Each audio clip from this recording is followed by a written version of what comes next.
Well, now that we are officially into fall and the last of the summer fruits are now coming to harvest. That's right. We're here with everybody's favorite produce man, and I say that because he's got a knife. Looking at some of the last watermelons of the year.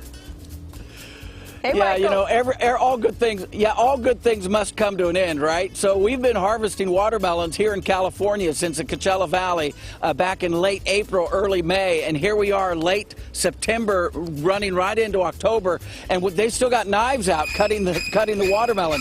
Now, this particular field, there's about a 130-acre block here of watermelon, and when they're out here harvesting this watermelon, you're going to find about 8 people with these knives in their hand, and they're going through cutting the watermelon. Behind them is a tractor, and they're collecting the watermelon. Another 8 people collecting the watermelon. Now, let me show you how they have to do this. As they're walking through, they're going to find the watermelon that's good to harvest. They got 2 blades on this knife, so they can go down and oh, I just cut right into that watermelon. I'm not a very good watermelon picker, Dave. Don't hire me next year. That's 4 we got to buy. I just ruined the watermelon. Yeah, and. Oh, I'm very excited about this. Do you see this, ladies and gentlemen? See that crack? Whenever I see a crack in a watermelon, oh my goodness, that is going to be a good watermelon. That is awesome. So then they will line those up, and Dave was telling me they put it with the belly side up. That way when the folks come through to pitch these onto the tractor, they know exactly which watermelons were cut. Now, if you look right down at my feet right here, this is the irrigation. And each row here has its own irrigation, a tape underneath. And they will put irrigation to this field 12 hours a day, every single day until harvest. Let's talk to Art Perry here real quick. Get this knife out of my hand, Art. a little dangerous with that.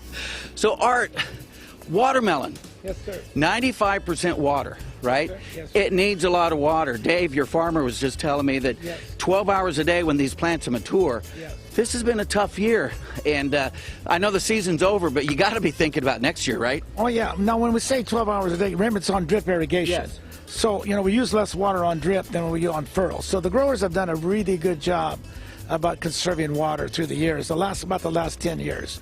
You know, most everything's on drip now. But no, water is very, very important, and we're very concerned because, let's face it, we've got a drought. We don't know what's going to happen. So there's a lot of fears out there. We don't know, okay, what are we going to do this, come spring? Are we going to have water to irrigate these crops? I mean, it's going to be serious. And this is just 130 acres. I mean, multiply this by, 1,000, and that's, more than right? There's, I don't know how many acres in California, but there's a lot of acres that's scary right now, very scary. So the heat, this was an odd year for heat. We had heat in these watermelon fields that you've never seen before. How did that affect the crop? Well, it did. We had some real major ones. I don't know if you remember that one that was way back, I don't know how many months ago, but that hit that 108 there for a few days. Yep. Well, that one there really affected production. I mean, we had a missed set, so it screwed up a lot of projections. But, we got through it, and we still made a good crop, But that's what we do. That's what it is. So it's a good crop of watermelons. I hear Art Perry telling me it's been a happy crop of pumpkins so far. That's what your dad used to say, right? Happy crop of pumpkins? Oh, man, the pumpkin season #1 for me. Because, you tell me what really makes people happy is when you make children happy. And if you make children happy, then the adults become happy. And even for a while, we can look back and remember when we were children. That's right. But not only that, right now at this time of history, we need something to make people happy because it's sure been pretty negative so far all year. Yes, it has. So let's turn it around. And Art was the one who told me that pumpkin is the only word you can say to a child, the only vegetable word, and makes them happy and makes them smile. It's a good vegetable word. Hey, back to you guys.